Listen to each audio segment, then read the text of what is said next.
waxaan geli doonaa howlaha shirkan aynu maaragtay hadda u fadhinaa uu yahay cidda martida inoogu ah iyo nidaamkooda si gaaban ayaan u geli doonaa laakiin intaana shirka gelin waxaan u baahannahay in aynu ismiisaano oo aynu xisaabtanno oo aynu isweydiino sanadkii hore meeshii aynu joognay shaqooyinkaan carabka kusoo dhuftay ee dhowrka ah inaynu meeshii sanadkii hore taagannahay inaynu ka horeyno in aynu maaragtay kolba meesha aynu marayno inaynu evaluation sameynaa ayaa loo baahan yahay sanad walba in la xisaabtamaana waxa weeyaan waa arrin jirta weeye oo ay jaaliyaduhu ay sameeyaan haddii meeshii sanadkii hore aynu joogno ama aynu ka hooseyno waxaas aad garan kartaan inaynu u baahna inaynu move sameynayno hore socono maxaa inoo qabsoomay ba arrintaas hoos tartaa waxyaalaha inoo qabsoomay sida ii muuqata aniga aan ogahay intaan soo sheegay waxbaynu ka soo qabanay waxyaalaha aan inoo qabsoomin waxa weeye waxaa loo baahan yahay inaynu kordhino mid kasta waqti dheeraad ay u baahan tahay in la geliyo hanti dheeraad inaynu gelinay u baahan tahay fikrado dheeraad inaynu gelin u baahannahay dadka berri u soo socda halganka oo caruuraha ah oo kuwan hadda ciyaaraya iyo kuwa maaragtay hadda inaga maqanba leh in halganka maaragtay wacyi time la geliyo arrimo badan baynu u baahannahay marka qof kasta oo hadda shirkan ka soo qayb galay oo chance soo helay arrinta ayada waxaa loo baahan yahay inuu arrinta ayada ku xisaabtamo waa arrin uu kaga liibaanayo intuu nool yahay iyo inta uu dhinto ee nolosha kadib oo khayr baa u jira intaa markaan ka gudbo shirkan maanta aynu isugu nimid waa shir ku salaysan abaabul waa shir ku salaysan maxaan ku raha wacyigelin shir sanadeed baa jiri jiray ilaa haddana jira jaaliyadaha laakiin shirkan uu ka yara duwan yahay shirarkii kale masalooyin dhowr uu kaga duwan yahay oo dib aan ka ogaan doono marka uu maaragtay guddoomiye ku-xigeenka jabadda wadaniga horeynta ogaadeenaya aanu kusoo dhaweyno maaragtay mikrofoonka laakiin shirkani waxaan leeyahay oo idiin sheegayaa inuu yahay shir abaabul shir xisaabtan shir aynu doonayno oo murtida uu arrintan shirkaas ku fadhiyo iyo tuu xambaarsan yahayba waxaa inoo qaadaa dhigi doono martina inoogu ah guddoomiye ku-xigeenka jabhadda wadaniga xoreynta ogaadeynaya dr maxamed ismaaciil cumar دكتور محمد إسماعيل عمر والله قرنا يسأل بنا مثلا يدتكينا ماشي فرديا وأن كل افتراض غير عرب كينو يهي قدومية كحيجان كجبهة وضانية حرية أوغادينية دكتور محمد عمر كلاو ويهي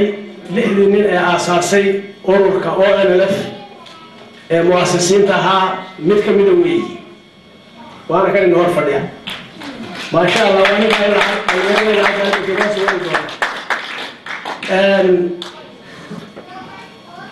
waxyaalaha ugu muhiimsan ee shirkan aynu qabanay dr maxamed baa inoo sheegi doona inagu waan isku dambeyn doonaa inaanu isbaranay maaragtay isduwaha maxaan ku idhahdaa jaaliyadaha soomaalida ogaadeen iyo canada aad baan ugu faraxsanahay inaynu maaragtay aynu meesha ku kulannay aad baan idiin salaamayaa shirar dambaynu insha allah wada yeelan doonaa oo kuwan ka bedelan iyagoo kaftan aan ku darsaday anigu kolley waxaan joogay gobolka waxaan joogay alberta intii badnayd ee dambe dee waxa uu la odhan jiray un halganka ontario dumarka ayuu ka socdaa ragga ayaa kubadda ayaa laga wataa la dhihi jiray daway muuqataa maanta oo waxaad u badantihiin dumar aadna waad ugu mahadsantihiin idinka oo soo jeeday maxaan ku dhahay farafkii iyo jiyadkii xukumaha maanta ay hawada aadsaadawedan ay ahayd raggana waxaan ku leeyahay dumarka waxaan leeyahay si wada maaragtay xoogga aad soo xoojinaysaan halganka raggana waxaan leeyahay tayihiina waxaad ku dagaalantaan midaan kubadda idinka qaadin oo ah isdhiibina wallahi baada aad baad u mahadsantihiin waxaan shirkan ku soo dhaweynayaa dr maxamed ismaaciil cumar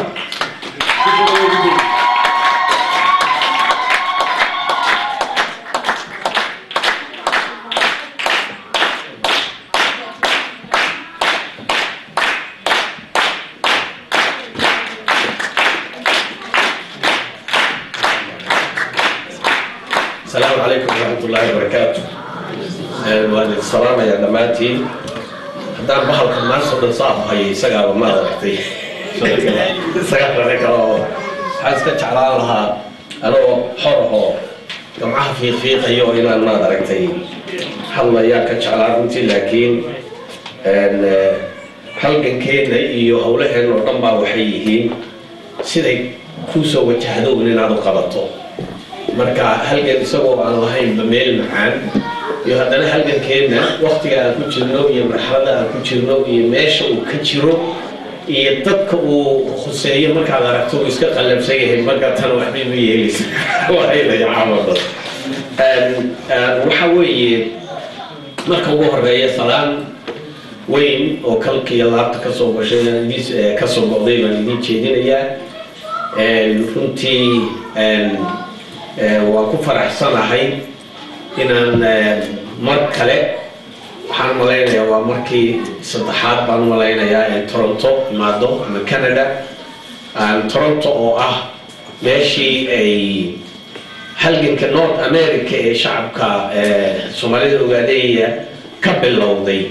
oo meelihii kale u gudbisay inaan hor joogo waxa la ii sheegay inuu dadkii ka yaraaday oo gobolada kale la aaday maadaama ay fursadaha shaqooyinka iyo markii la eego waxyaalo kale uu dadkeenuna iska socdo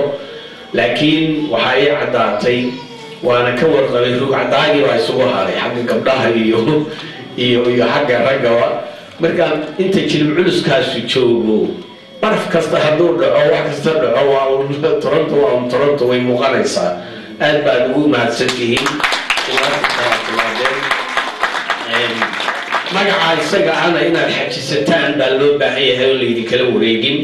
yacna markaan yacna Ontario leeyahay waxaan ku darayaa yacna walow ay meeshii dadku u badnaa ay Toronto ahayd Ottawa iyo muxuu ahaa iyo magaalooyinka Kitchener iyo kuwan yacna Toronto Hamilton iyo واسكا تورنتو بالي dadka waxa la yiraahdaa Soomaalida waxay yiraahdaan markay Imaaraadkan aadayaan yiraahdaan bay xoolo jireen Abu Dhabi baan aadaya hadda waxay u bedeshay Dubai baan aadada wuxuu u jeedaa macnaheedu magaalo u baahan sawiriyad qaadato marka Toronto la leeyahay waa iska Ontario tihiin Kitchener ku talagala u dhig waxa weeye haddii aan iska dedejiyo oo waqti dambu inoo bilowday shirku lana jooga waxa weeye waan jeclahay inaan aad soo koobo maanta hadalkayga marka ugu horeeya waxaan jaaliyadahoo dhan soo faraxayay oo aan kulley tusaaleynayay baahida loo qabo in reer ku wada yimaado wixii iman kara xanuun u diidin rag iyo haweenba iyo carruurta ay timaado waxaana waxa weeyaan waa abaabul waa hanuunin waa culture-kaayood baranayso waa halgan marka intaasoo dhan markay tahay yaan ku jirin halganka carruurteennu way ku jirtaa hadda dhallinyaradeennu toos way ku jirtaa halganka iyada weyna un iskama geli karta haddayna ku soo barbaaray ilmuhu sida qolyaha iska ordaya oo hadday hadda ka sheekeeyaan oo iyagu ka sheekaystaan gudaha markaad aragto waxaa jira ciidan xoog leh oo wata maaragta qoryahoodii sida xabadda u sameeyey oo bankoodii wata ban dambas ah oo qaarkood maaragta wato oo ciidan yaryara oo 7 jir iyo 8 jir iyo 10 jirku 11 jirku oo wato oo jabhadii bay masilayaan waxay leeyihiin adigu falaadheer ahayoo orod intaad xaggaa tagto warbixinna soo sii oo just markaas waxay sii samaynayaan way imitate garaynayaan way siday saa u leeyihiin bay hubka ka qaadayaan horay maalintuu 13 jir gaadho reerkooda muu haynayo laakiin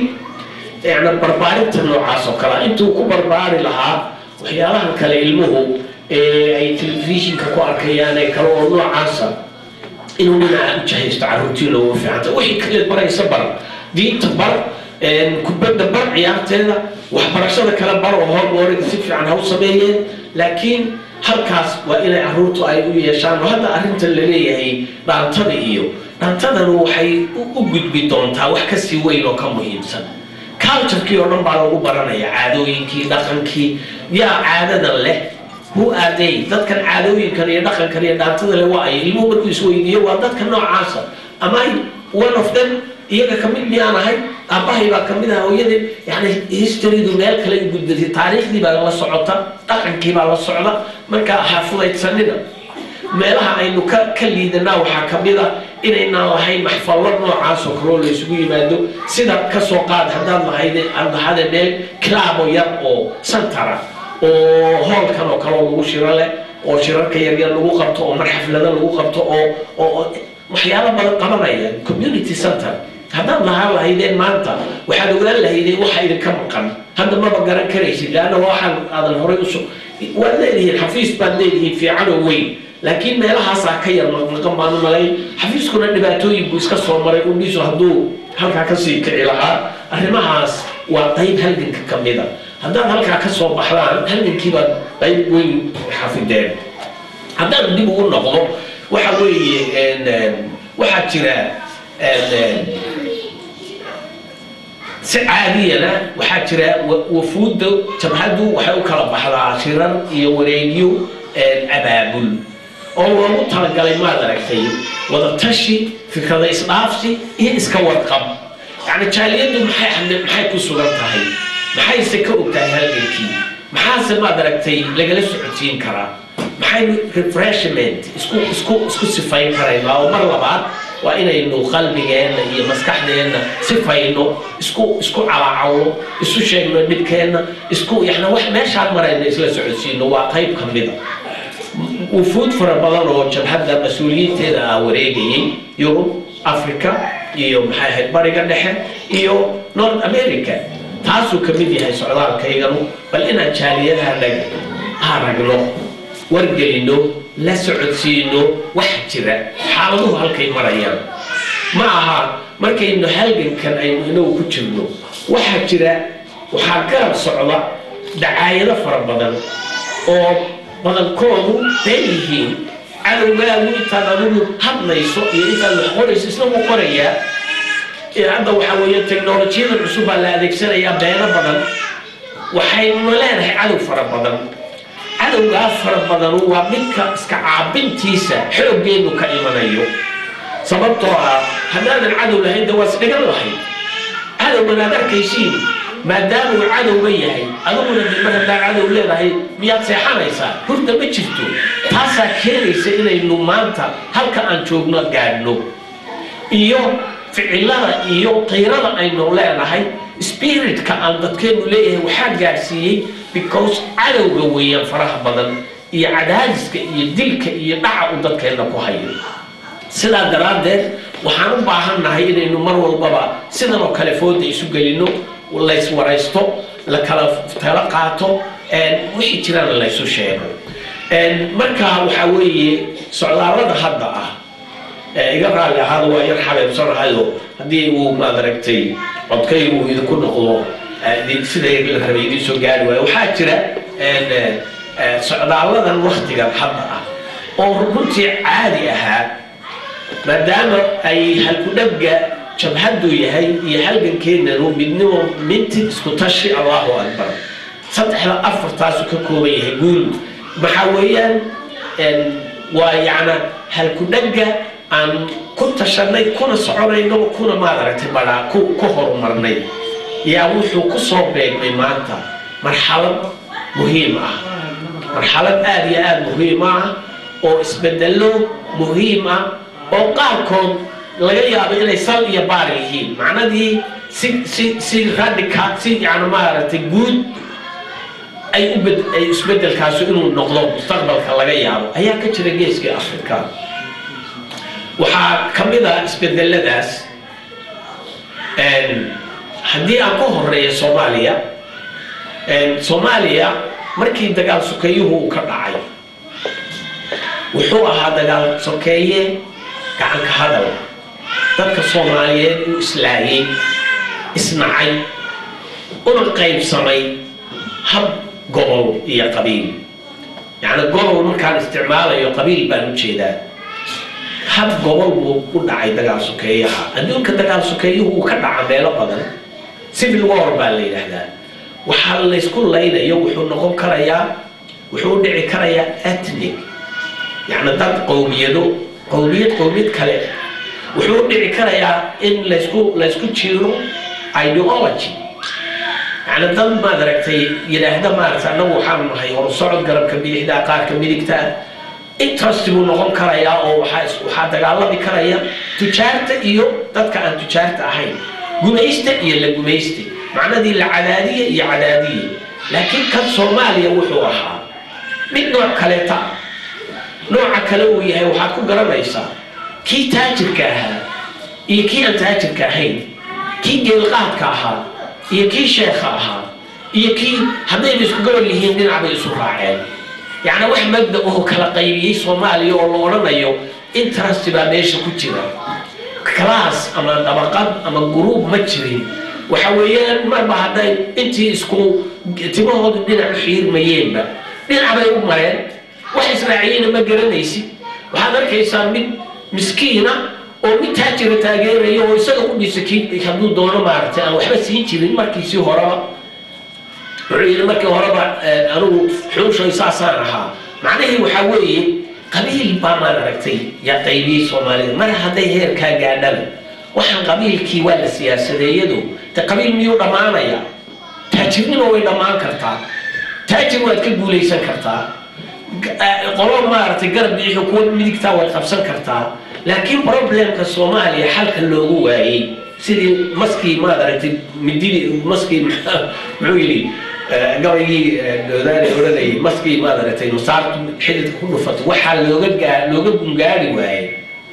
هدو قف دتكو واسكو راعيو مدعها السجا ما قبلك السجا وحويان وحال له اللي كرايو إن قبلك هذا بابي مويان تحسون ده مسوروبي كرايسو that's why أي صوماليا وقد إسلام maxaa daba Ethiopia ay u adeegsatay Soomaaliya dagaal sukaay heedii waxay u adeegsatay kobcinta dhaqaalaheeda yani Ethiopia markay Soomaaliya jabtay Ethiopia u jabtay wax alla wixii Ethiopia ganacsi bay ku leedahay qaybo Soomaaliya oo bila canshuur waxay ku leedahay dadkii Soomaaliyeed soo jabay idinka dad badan baa la socda aad iyo aad dadkii Ethiopia ku qaxay ee ku jabay waxa qaxootuhu iyadu biisho ama iyada loo biiro ma ay jirin waxa weeyaan dadkaasu dhaqaalahoodii dibad iyo gudaba ka yimaadeen ayaa ma aragtay Ethiopia lacagta budgetka Ethiopia ee lacagta hard currency uu Soomaaliya dadkii ku soo gali jiray buu ahaa marka Ilaahay baa ii jabiyay weeyaan waa inay sideeda ahaato waxay u adeegsatay arrimaha siyaasadeed oo waxay ku kobcisay heerkeeda iyo qadarinteeda siyaasadeed ee geeska Afrika gaar ahaan geeska Afrika inay iyadu noqoto wakiilka loo wakiishay Soomaaliya yani Ethiopia loo dhaafay Soomaaliya inay iyadu dhexdhexaadiso oo u noqoto arbitrary oo looga dambeeyo saydan mooda ay u samayso waxay noqotay quwadda kaliya ee dalka kaliya ee ka jira Ethiopia ee ciidan military ah iyo tiro inta leeg oo lagu dagaalamayo argagixisada caalamiga ah in iyadana looga dambeeyo maxaa jira hadii ayna Soomaaliya ayna sida ahaanin Ethiopia kaalinta mayna qaadateen iyadu wala mid siyaasadeed wala mid ma ayna qaadateen arrimahaas waxay u adeegsatay Ethiopia civil war kii Soomaaliya dagaal sukaay Soomaaliya wuxuu adeegsatay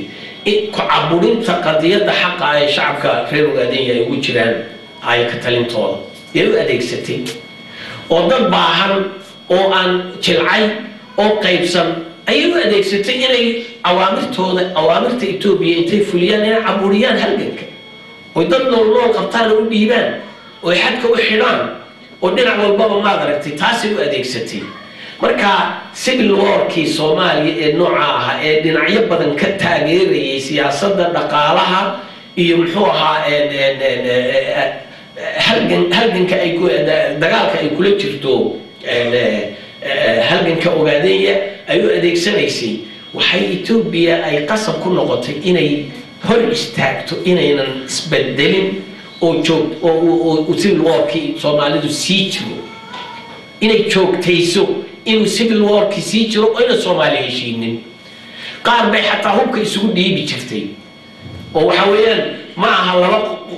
group oo iska soo horjeeda inay labaduba saaxiib kula noqdaan oo labadaba hubayso oo labadaba u samayso dhaqaale iyadaa heli jirtay laakiin ma ayna sii jirin hase ahaatee labadaba way hubaynaysaa labadabana dhabarkay ka dharbaaxaysaa macnihii waxaa weeyaan yayna heshiina weeye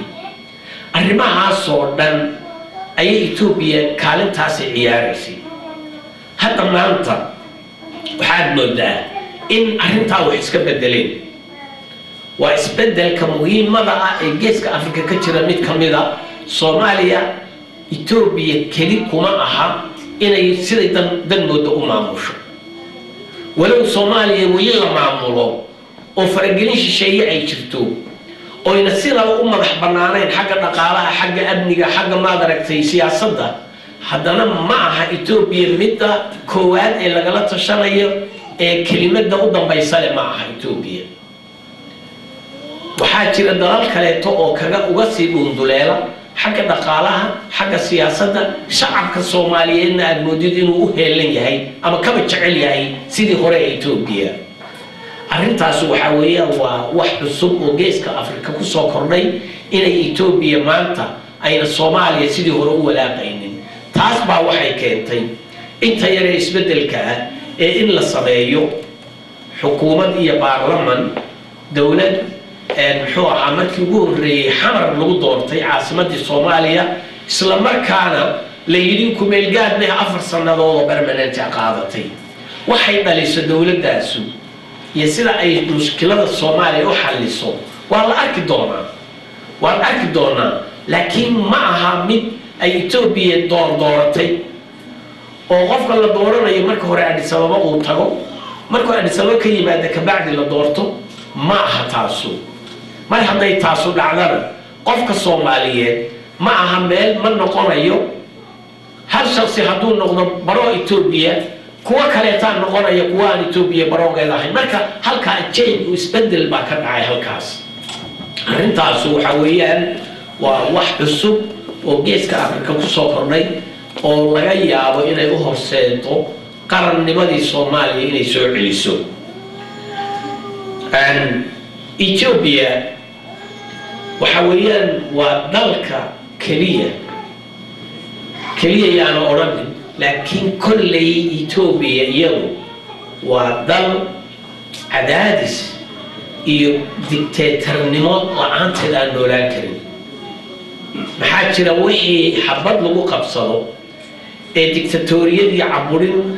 qolo caburinaysa lagu qabsado ama boqor ha sheegto ama mid shuuci ha soo sheegto ama mid hadda isku sheegaya dimuqraadi baa EPRDF xisbi leeyahay afar qowmiyadood ka kooban ha sheegtay dal isagu ma aragtay korka horena taa ku abuurnay markii taa la waayo waa la waayayaa Ethiopia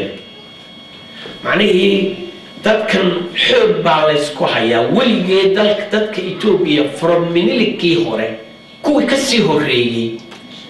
waagii Minilikii labaad ee dalkeena qaarkii qabsaday isagu soo qabsaday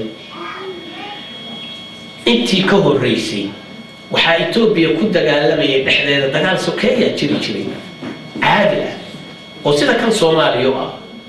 gobol haystay ma lahayn gobol walbana wuxuu sheeganayay ana boqorkii ah madaxweynihii ama boqorkii Ethiopia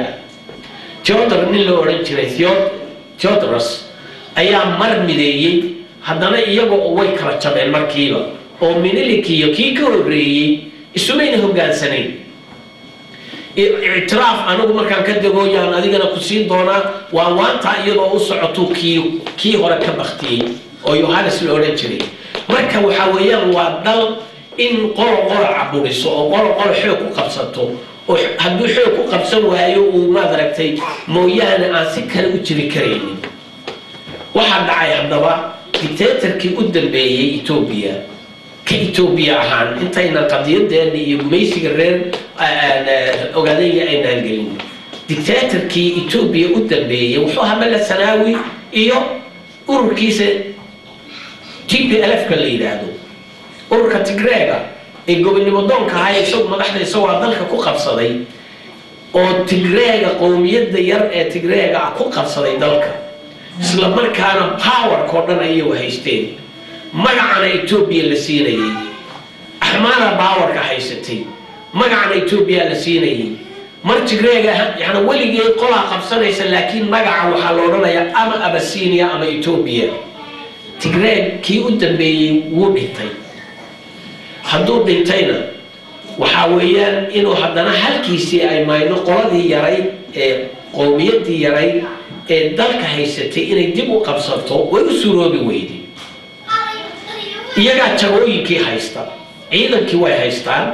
meelihii muhiimka ahaa ee dhaqaalaha way haystaan wasaaradihii u fiicnaa way haystaan laakiin ma aha xukunka sare ee powerka Ethiopia uu fadhiyo ee prime ministerka ma haystaan waa prime minister laakiin awoodda hoose laga haysto oo sharciyan ma aha laakiin ma uu bedeli karayo jaranka wasiirkana ma uu bedeli karayo maxaa jira qowmiyadii baa weli meeshii haysata wuxuuna ku yimid gargaar shisheeye in prime ministerka laga dhigo weli fooda la iskula jiraa Ethiopia waxay sameeyeen inay Tigreegi la soo noqdaan haddii ayna la soo noqonin powerka waxaa aad iyo aad ugu dhow inay Tigreegi yidhaahdaan waa go'aynaa ana xukunkiina iyaga haysta dhaqaalihiina iyaga haysta hase ahaatee waa lagu qasbay dawladihii biili jiray tan iyo 30 sano u dambeysay Ethiopia biili jiray ayaa ku qasbay inuu prime ministerka ayna Tigreeg xoog ku qaadanin ee ku xigeenkii laga dhigo ku xigeenkii hadda wuxuu noqday prime minister oo aan xoog lahayn ciidan ma laha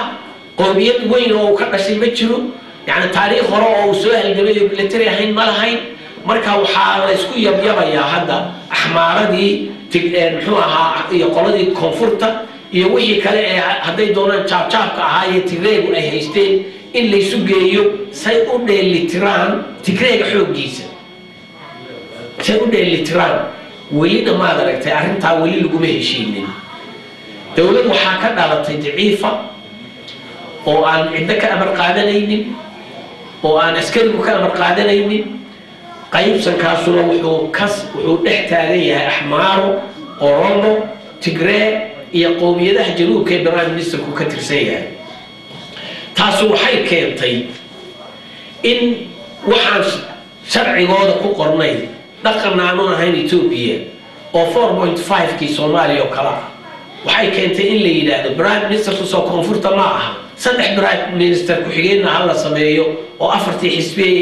ururkan EPRDF ta la yiraahdo oo ka kooban axmaaro oromo koonfurta iyo Tigreega ka kooban in la yiraahdo qolada prime minister ka noqoto saddexda kalena ku xigeenno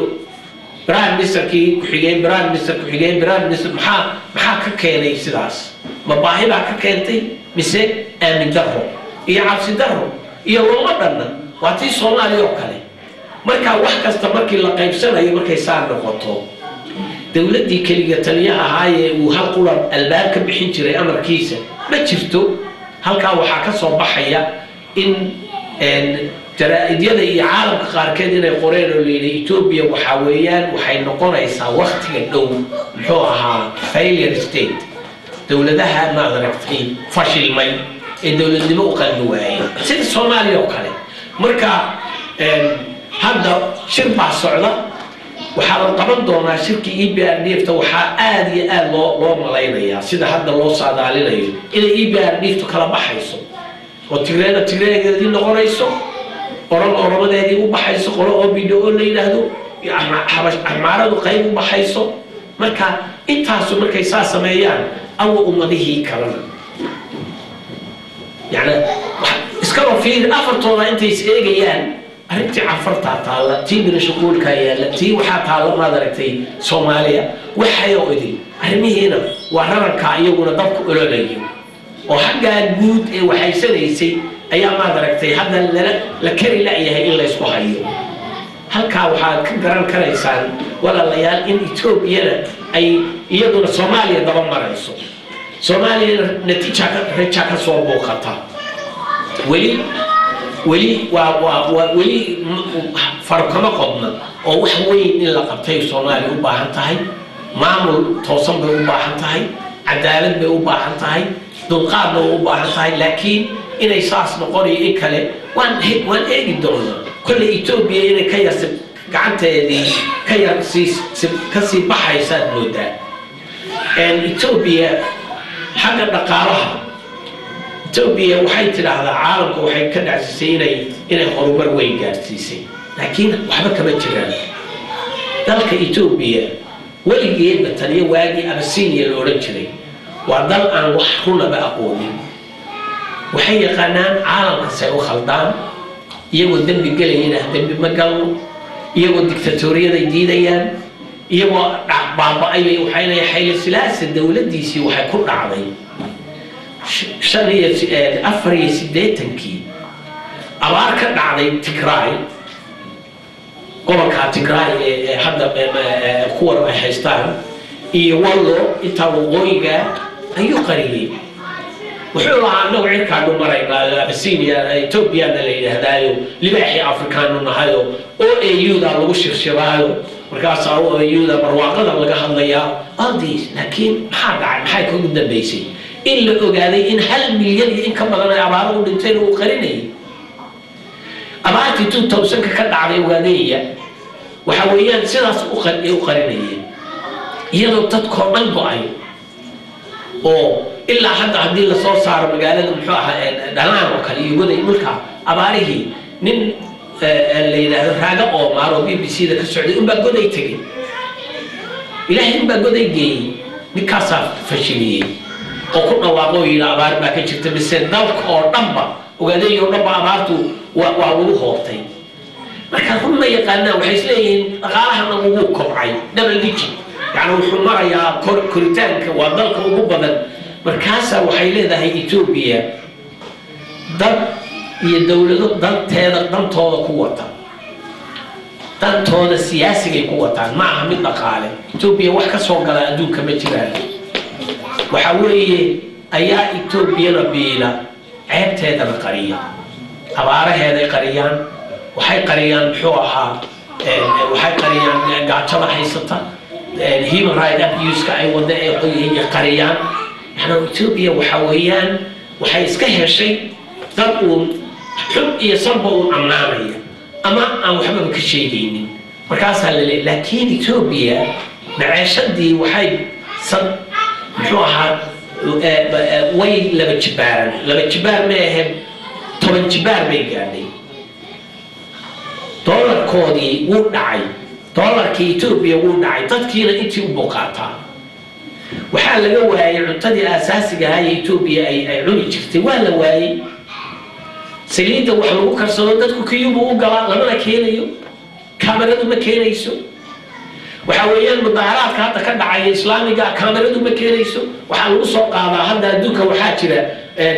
telefoonada intii lagu waxeeyaan markaaba la soo geliyaa muxuu ahaa YouTube-yada lagu soo tuura laakiin kaamirada reer galbeedku ma keento midda reer bariguna ma keento Ethiopia iskaba dhaafe waana wax jira oo hasiir long socda maadaama maleynayay haddii Ethiopia tiraahdo waxaanu 25% koray muxuu ahaa dhaqaalaha nagii been baad sheegaysaa miyaa la odhanayaa no say iyadu tiraahdo baa looga aamusi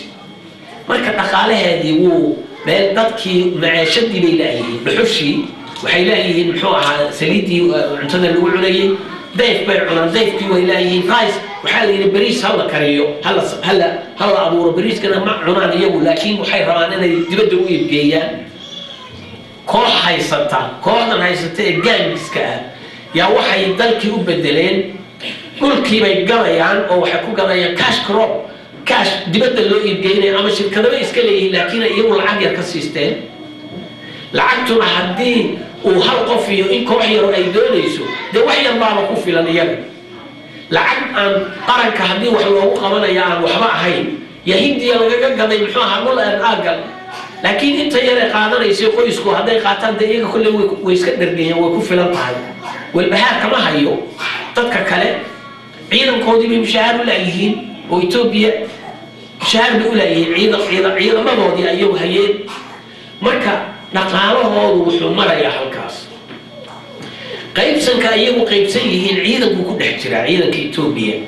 oo waxa weeyaan ciidanka Ethiopia waa ciidan qowmiyadaad waa Oromo Axmaar xataa isma af yaqaano ciidan waxaa arkaysaa kaan degan oo aan is afgaranaynin oo intii loo kala turjumayo maxaa jira ninka walagaa ka yimid ama koonfurta sidaama ka yimid ee af xabashiga aqoonin amxaar ma garanayo ka Soomaaligu ma garanayo marka dadaan is afgaranaynin oo isu midaaraya dadaan is aaminaynin oo kala farfadhiya oo marka dagaalka la gelayo waa ciidan qaybsan maalmo dhexdeeda ay 40 bay iska dileen xadka ma aragtay 40 ay leeyihiin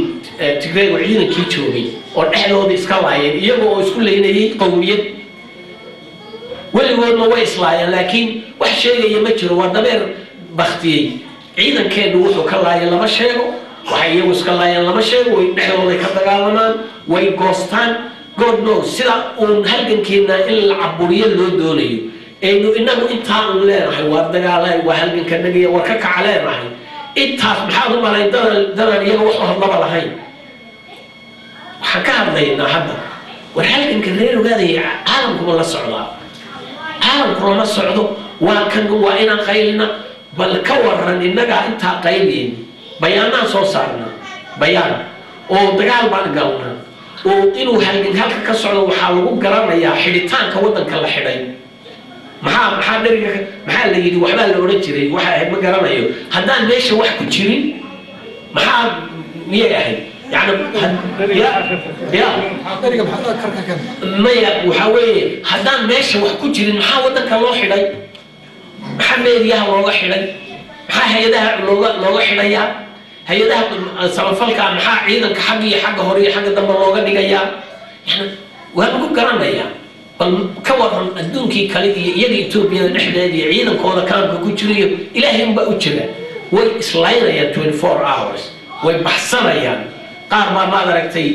lagu aasaya halka marka waxa soo dhan inta ciidankeenu ka dilo waxa soo dhan uu khasoo yahay waa raran u oodan Itoobiya oo aad arkayso inay meel mugdi ah ku sii socoto waxa jira waxa ka bilowday dareenka islaamiga iyo waxay yiraahdeen waxay lahaayeen ka kororsan meeshii ilaahay wax ka wada leeyay dameera weyla ka dhala waxay yiraahdeen ahbaashiya keen hada ahbaashtii laga tag وهو باللعبين إحنا أنتم بررت أرجع بكوي حباش بيجوا هو باللعبين ولا هاي قمات مارتي تذكر الإسلام كعب قليه جالسا وعندنا عاشرين في عن وإن إمام كقبصلان يعني كراسي درية لهاي واحد ترى إن قرصة وإسلامية ونسوبيا بالكهين أو إسلام كلا الله يني ورمضان الله يني فيروغانية لما بينايا these they don't care وحيدنا كالحياة قلبهم إنه كحما كنا سمعينا مويان أقل محوها أضعف الإيمان وقلبك ككرسة مويان وحنا بين السمين كذن كضرر بوسيري وقوة مبدأ أنا كل بتشرو هذا يدونان في اليومية يا كيسون يسيرو أحباش يبلاي يسوق اللي ماشي إذا كان كذب البلد اللي حكم معه وصل على مظاهرات كاس جمعيه هذا قدام بيه يقوينا اتانو حريا مظاهرات كوحات تاغير سن معارض كإثيوبيا كنيسة تاغير سن وانا اركي هل كان ادسوانو بكتشفتا يبو كونفيدي ويني قولي باربايالك لكن هل كان طبعا اركي ميل somewhere in Canada oo ay mudaharaad ayaan islaamkii oo wadaadadii muxuu ahaa orthodox kuna dhex taagan yihiin oo ay leeyihiin ma taxadacay marka rijinka laga soo horjeeda siyaasiyan islaamiyan maxaa jira diintu xorma noqon karayso ama kristaan noqoto ama mid kale han qof aan xor ahayn oo xorriyad loo ogolay diintu waxyaalaha marka dadka la xoreeyo ugu weyn weeyay qofka diintiisa xoreysay وتوتال واحد حريصون وده يسقى بحقيسة شيئا مركا أهم تاسع ما دركتي يجنا ما دركتي إثيوبيا يا كسر تفنتي وأركيسين إلى إثيوبيا مل مبدأ كسي صارته وحويا وقدية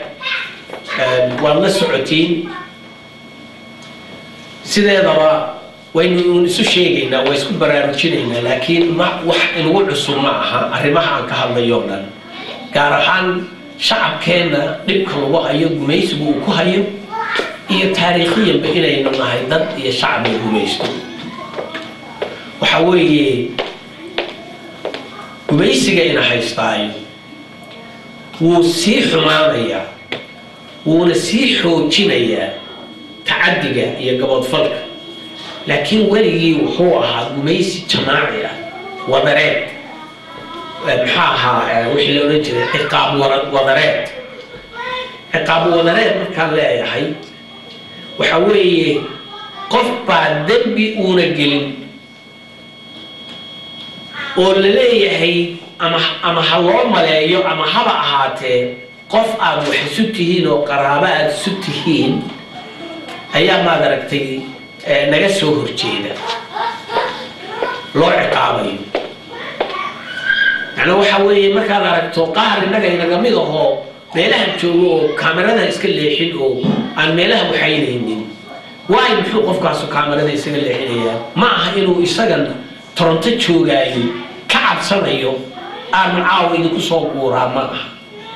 laakiin wuxuu ka cabsanayaa in la yiraahdo qof aad wax isu tihiin oo family-ga ya la laynaya waxay sameynayeen inay ciidanka Itoobiya iyo waligoodba ay human shield dadkeena inay dhex galaan si ay maarto ugu kabadaan oo dadka way soo xireen wax bixi kara reerkan wax ka bixi karaya iyo wax soo gali karaya ma jiro intaan ku jirno waa dad dhan oo xiraysan miiga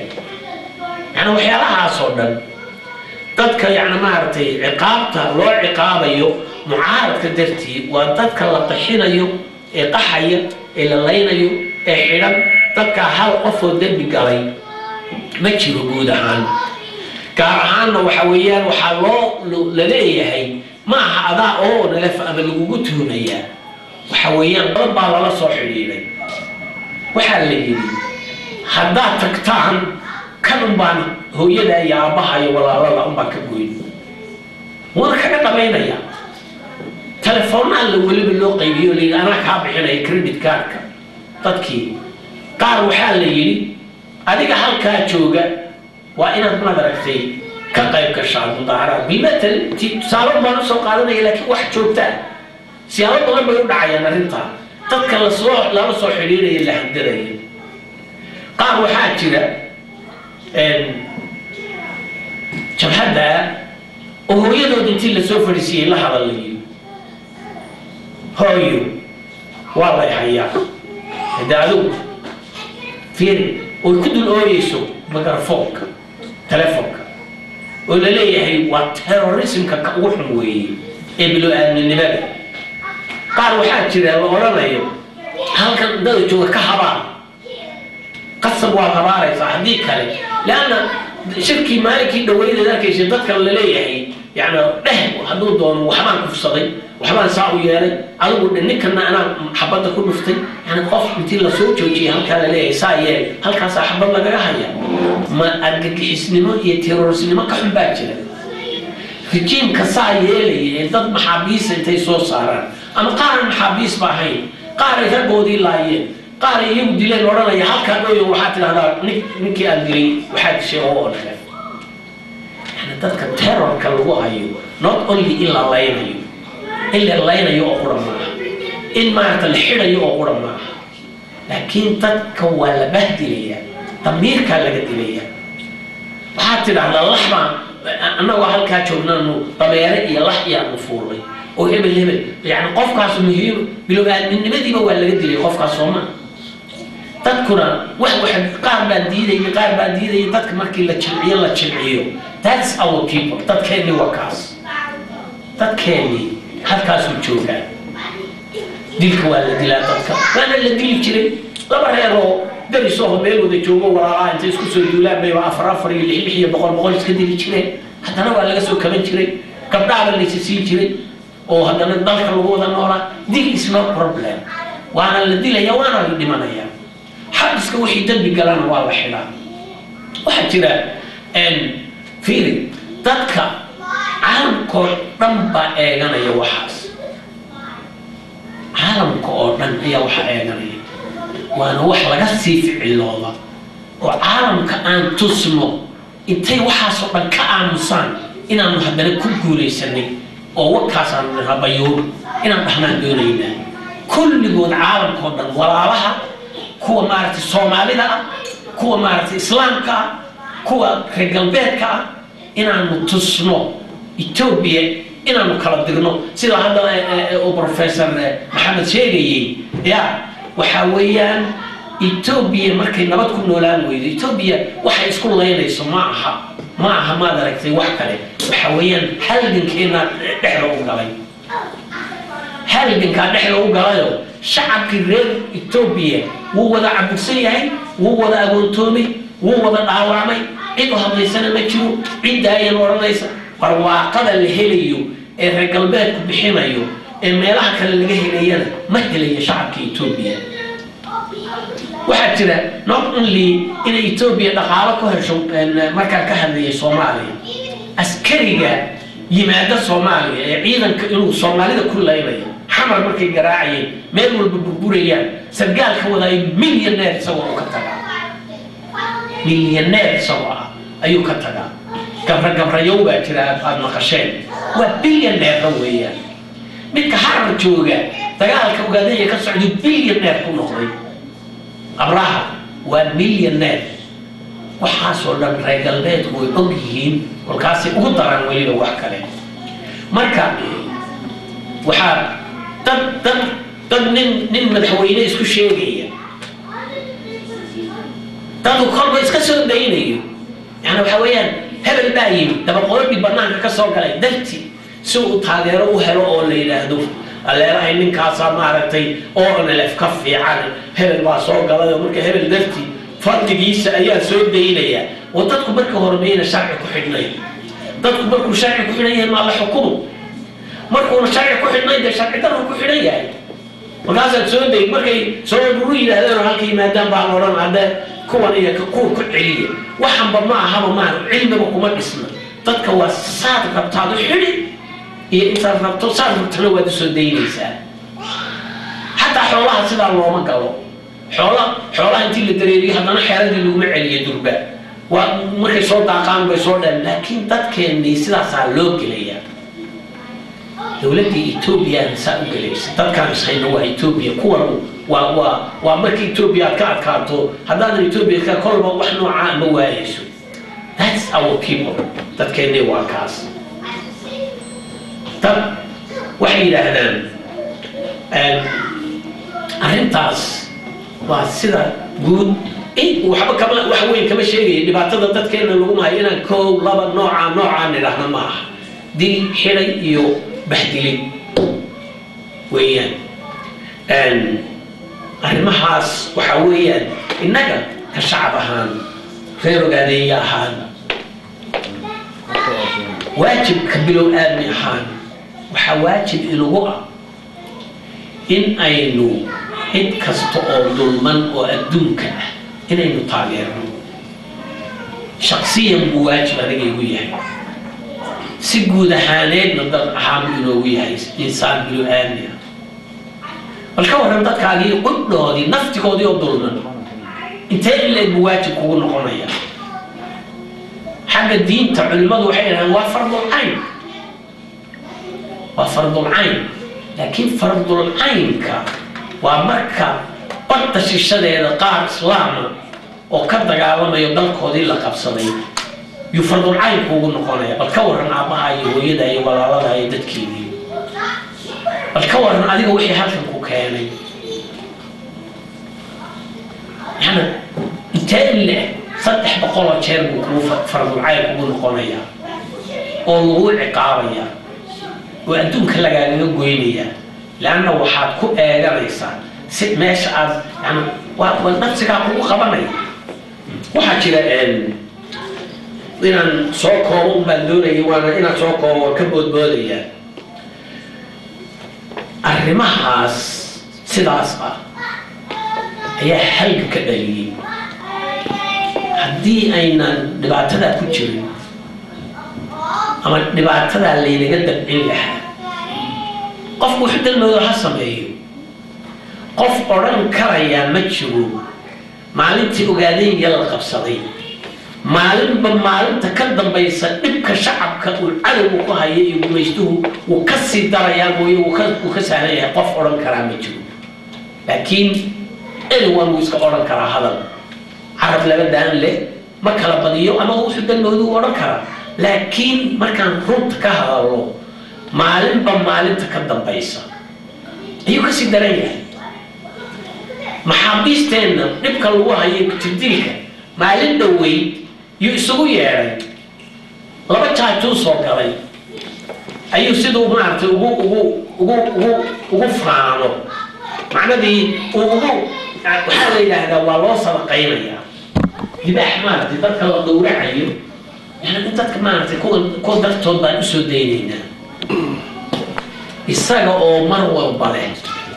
ama wuxuu maaragtay isbedel uu kuu samaysmaa leeyahay alla wanaagsana maamulka wanaagsan laana dadkan markuu iska masaakiinta yahay oo uusan waxan khusaynin halganka dadka aan ku jirin ee iska meelaha iska jooga shacabkeennaba ayaa wax walbaba u noqon waasaa si easy ah si sahlan bay isaga odhan horumar alla nabad baa la sameeyey jigjiga 4 nabad laga taagay maaragtay dadku wax baa iska odhan marka si ay u dhahaan haddana wax weyn buu sameeyay oo fiican yahay markuu dalalka dariska intii kuwan yeeyba midhaana anagu hawaarinta intuu dalalka dariska u diro yuu waxoogaa maaragtay qajabka kolkaas aan Allah dalkii u ilaalinayaa dadkii muddo qabiil hebel wax ka dhig ardiis waxaasoo dhan waxa weeyaan waa nonsense waxyaa sheekadaasuu doonaya uu isugu yeedhay maxaabiistii reer ogaadaya 18,000 maxaabiistu meelay istaagtay weydii xataa qolkii awal hore ay loogu talagalay 100 ruux ee ku jirtay 500 qof yaa waxaa la soo geliyay 1,000 qof markaasay jiif iyo fadhigu taagniday xataa ku yay meelaha qaarkood kula ekaan weydii yaa lagu leeyahay ama taagniday kula ekaan weydii waxaa dhacay markii ay sidaa tahay in buutu ka sii daayay ayuu shuruudo ku xidhay ma dagaalamaysan haddaad maaragtay la dagaal waan sii daynayna waxaad la dagaalamaysaa maaragtay ubo waxaa magacyad marka maxaa la qaabka ku celiyey intii ugu badnay haddana dib buu ugu shubay caalamka wuxuu tusayaa waa la sii daayay caalam ma jiray caalam anagu inoo keer caalam ma jiro laakiin hadduu sii daayay laakiin dadkeennan iyo dadkan buu ku khaldaya wuu sii daynayaa markuu sii daayo intay dhexda soo xaggu ka wareejinaya wuu ku celinaya sii daynna wuu sii daayaa la leeyahay intii badnayd dib uu u celiyey qaar baa jira uu shuruud kaga dhigay haddaad ila shaqaynaysaan waa haddii kalena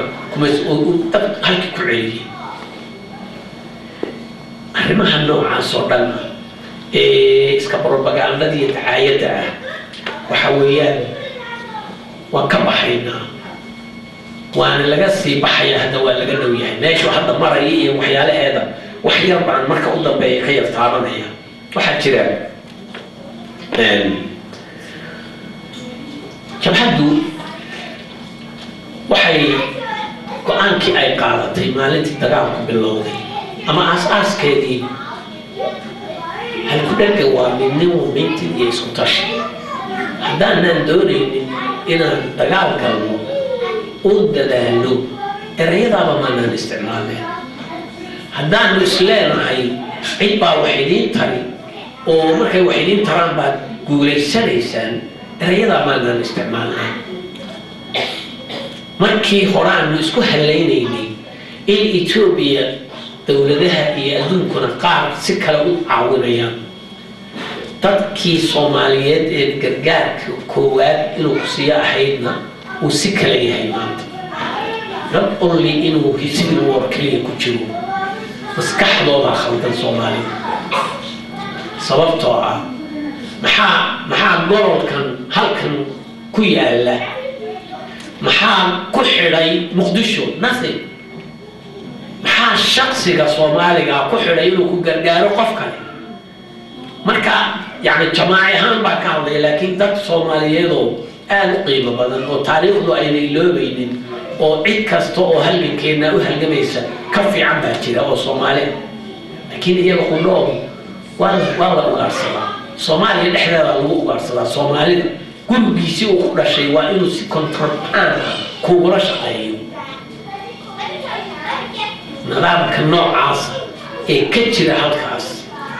ayaa ma aragtay sidaa u geliyay sidoo hawlaha kale waa la qabsanaya hawlahooda maamulka kale way qabsanayaan markii qadiyadeena la yiraahdo waad ka garan karaysaa habsi way ku jirtaa xaqiiqadii laakiin waxa weeyaan erayada markaan isticmaalayno waxaan u isticmaalaynay wax badan baan inay si noqonayaan garanaynay waa waxaan ku xidhnayn inay dawlad kale na taageerto shuruudu ma aha waa waxaan ku xidhnayn in shacabkeena oo dhan ina taageero sababtoo ah markuu shay waajib kugu yahay aad falayso bal ka waran hadduu shacabkeena oo dhan wada tukan waayo salaada eebe hadduu tukan waayo maxaad oranaysaa waxyaalaha cibaadada aad ku cibaadaysanayso sida jihaadka oo kale sida maaragtay ma ku xidhaysid hadduu hebelina jihaadana waa geli hadduu hebelna maaha waa shay ina faran markaasaa haddana waxaan leenahay awood waxaan leenahay aynu halgankeena ku wadi karno marka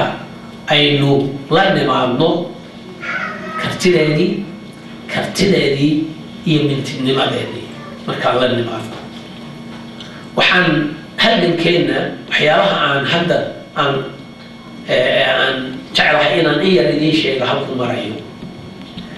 militarily waa kaga adkaanay Ethiopia waxaa Soomaaliya taasbaa waxay keentay inay Soomaaliya dayr iska dhigto waxay keentay inay ciidan abuurto hawaarin oo kuwii suuqa joogay ahaa suuq jiifiyada iyo ciyaalka iyo nooca iyo qaar la yar khalday iyo inay tiri lacag mushaar baan idin qoraynaa waxaasoo dhan way ku fashilantay hadda حد دفيت كوضم بايع حدود شباب أي لو كالجوري وصوماليا إثيوبيا 24 hours حتى كصوماليا ما فرقتوا صوماليا محيليس حتى ما هي إثيوبيا حيليسو حدود الباب كاسو شباب كذا كاسو إثيوبيا ميليتري وانباك وحان وقت كان إثيوبيا ماشي أي كد لقد تغيير بانو قالي طبعا خريج البيت على قرالدي iyo gabadh falki ay shacabka ku sameeyeen halka ay yani iyagoo ku maxaabsanaya dadaan waxba galabsanin wixii baan ku waaday waa lagu waaday waxaa jira dawladaha reer galbeedku ka aqbali maayaan military waxa military ma rabaan laakiin والحقوق الإنسان بانو تاغير نابا دونك كنت لحظان حرية بانو تاغير رأي ديمقراطية باتلين وحاب يعني واكن تذكر الله يبقى صورا يبقى قرآن وحاول تعلن وكالي هدان وحكتش وفت أدرى فري كوميشن اندبندنت وصوبارا وغادية تغلبك شعبك وقبو الوهايو يتبقى ودي جدهاي سنة والبو waxaa Ethiopia la keenaa EU-da iyo Janeeva oo leeyahay seen dhaqaalaha u bixisa ka soo jawaab arrimahan jawaabahaas iyo kolba ay keenaan hadaadis xoog la halka laga baxaya aad baa la socotaan in Mareykanka muxuu ahaa hearing oo Congress la dhigay oo laga pass gareeyo Ethiopia inay maaragtay dambi ka galayso sanadka joojiyay mana joojinina uu yaala wali أنا علايس بانك كذاهينا إثيوبيا وحيسكو دايدي إلى قضية أوغادية أما الجبهة ودني حرية أوغادية إن أي كشعب ذي سوق قلنا أن أي صحيحان إن أي